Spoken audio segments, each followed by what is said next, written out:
A very long time ago, before the beginning of history, people began to live along the banks of a great river. The land by the river was green and beautiful, for it was blessed with sunshine and life-giving water. The people learned how to live from the land. They learned how to raise crops and keep animals. At first, the river people lived in many different tribes, but over the years, the tribes united one with another until a great nation was formed. And in this way, 3,000 years before the birth of Christ, the Nile River gave birth to one of the most wondrous civilizations ever to grace the earth, ancient Egypt.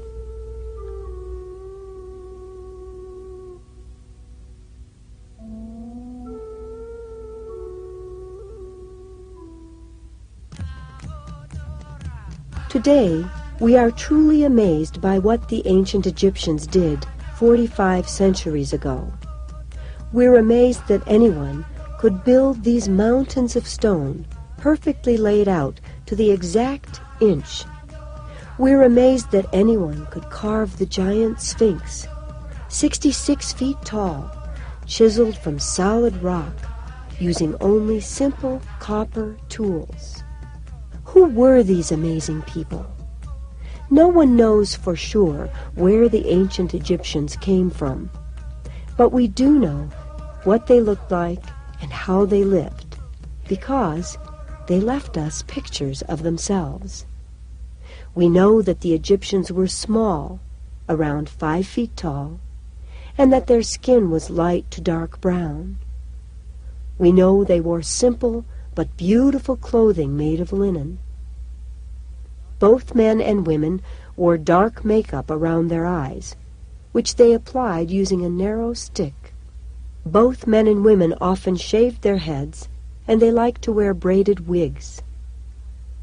Although some of their habits might seem strange to us, the ancient Egyptians were a civilized people, not too different from ourselves. Here we see a wealthy Egyptian sitting comfortably with his wife, playing a board game.